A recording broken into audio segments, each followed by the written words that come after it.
जय जय गुरुवर, जय जय सरवर। आप सभी सोचते होंगे कि हम जो बातें करते हैं वो सुनने में तो बहुत अच्छी लगती हैं, मगर महज कल्पनाएं ही हैं, क्योंकि ऐसा कभी हो ही नहीं सकता कि एक मजदूर मालिक बन सके।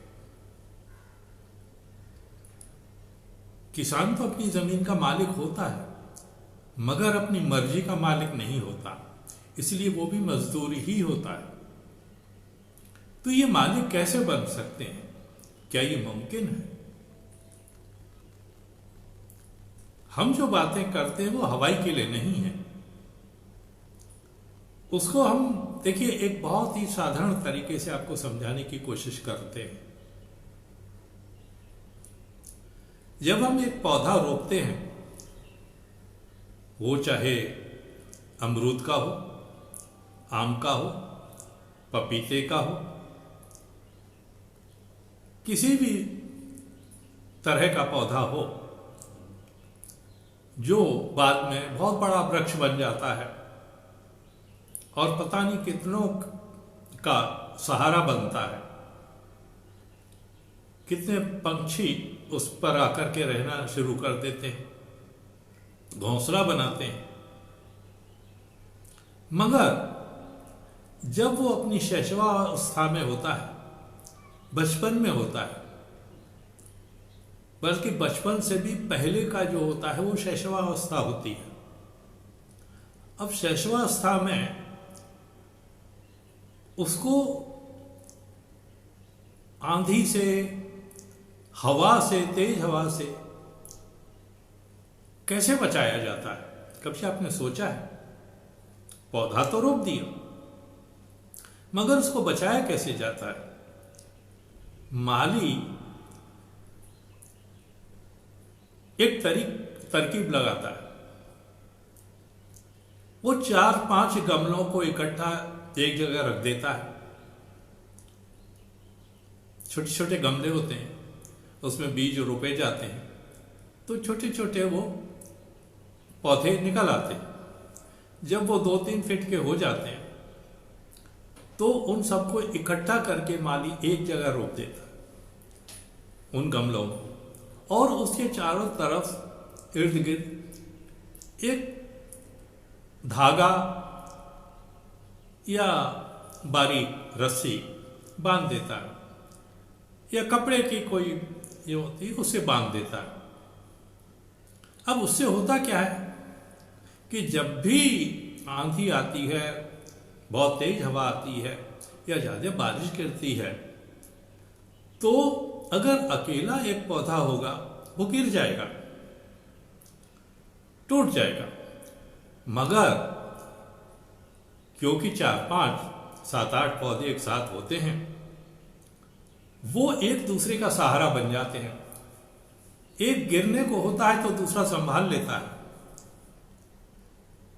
ये कुदरती बात है।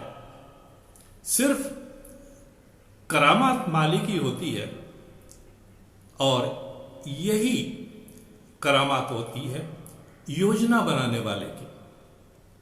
जो योजना बनाता है वो ऐसे ही छोटे छोटे पौधों को रोपता है, यानी छोटे छोटे कारीगरों को इकट्ठा करता है और एक जगह लाता है। आपने देखा होगा शहरों में छोटे छोटे ठेले लगाने वाले, कोई पानी पूरी का ठेला लगा रहा है, कोई चाट मसाले का लगा रहा है, कोई भेल पूरी का लगा रहा है, कोई छोले भटूरे बेच रहा है। ये अलग अलग सब ठेले लगे हुए होते हैं, और यही ठेले इकट्ठे होकर के कोई एक समझदार आदमी जब इन सब ठेलों को इकट्ठा करके एक जगह लगा देता है तो उसे हम नुमाइश कहते हैं। अब देखिए, वो एक ठेला था और ये नुमाइश है। नुमाइश एक बहुत ही आदरणीय शब्द है, सम्माननीय शब्द है। लोग देखने जाते हैं उस नुमाइश को, और उस नुमाइश में जाकर के युवा, बच्चे आनंद लेते हैं चाट मसाले का, भेलपुरी का, पानीपुरी का। पानपुरी कुछ लोग गोलगप्पा कहते हैं, उत्तर भारत में इसे गोलगप्पा कहते हैं। तो आखिर ये होता कैसे? ये होता सिर्फ योजना से है।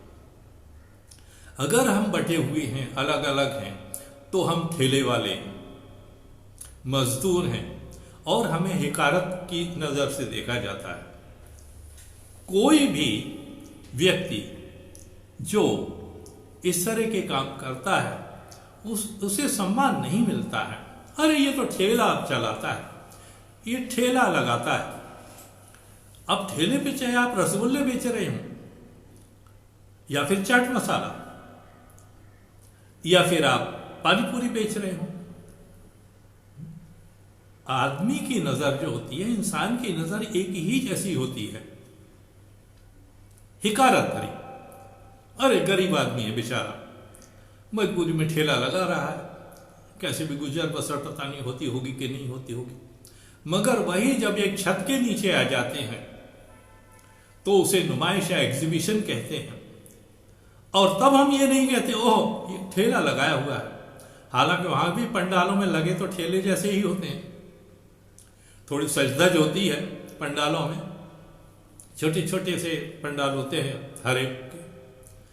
हर एक अपनी अपनी दुकानें सजाता है। वो किसी एक की दुकानें नहीं होती, ये ध्यान में रखिए। नुमाइश जब लगती है, एग्जीबिशन जब लगती है, तो एग्जीबिशन लगाने वाला तो सिर्फ योजना बनाता है कि चलिए एक मैदान हमने ढूंढ लिया, मैदान जिसका है उसे हमने इजाजत ले ली और फिर सबको ये इजाजत दे दी कि भाई अपना अपना पंडाल लगा लो। वो अपनी अपनी पंडाल लगा करके वहाँ पर सामान अपना बेचने आ जाते हैं और इसे हम कहते हैं एग्जीबिशन, जिसे बच्चे से लेकर के बूढ़े तक बड़े चाव से देखने आते हैं, सामान खरीदते हैं। और तब हम ये नहीं कहते अरे ये तो ठेले वाला है। यहां हम उसको आदर की और सम्मान की नजर से देखते हैं। देखो अपनी चीजें नुमाइश में लेके आया, हमें दिखाने के लिए। ये नजरिया है जो बदल जाता है सिर्फ एक तदबीर से, एक योजना से। और इसी तरह हम आपसे जो बात कर रहे हैं और जो हमने शुरू में बताया कि 10 पौधों को, 5 पौधों को एक साथ इकट्ठा कर दो और उसे एक सूत्र में बांधो तो कोई आंधी तूफान उसका कुछ बिगाड़ नहीं सकती। मगर एक अकेला पौधा अगर हवा में छोड़ दिया जाए, ऐसे ही छोड़ दिया जाए, तो जरा सा हल्का एक झोंका आया और टूट के गिर जाएगा। हम आपको यही समझाने की और यही बताने की कोशिश करते रहते हैं और इसीलिए हम आपसे कहते हैं कि आइए हमसे जुड़िए। जुड़ेंगे तो समर्थ बनेंगे, शक्तिवान बनेंगे। अकेले रहेंगे तो कमजोर रहेंगे और ठेले वाले कहलाएंगे और हिकारत भरी नजर से देखे जाएंगे। हम जो कहते हैं कि हम कभी मंत्र बताएंगे विकास का, धन कमाने का, तो हमारे इन्हीं वीडियोस में, इसी प्रकार के वीडियोस में ये मंत्र कहीं ना कहीं छुपा रहता है। आप इन वीडियोस को देखते रहिए और ध्यान से देखिए कि हम कब क्या बात कहते हैं और कैसे कहते हैं।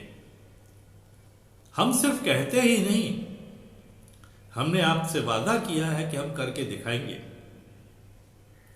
मगर हमारी शर्त यह है कि आप हमसे जुड़िए,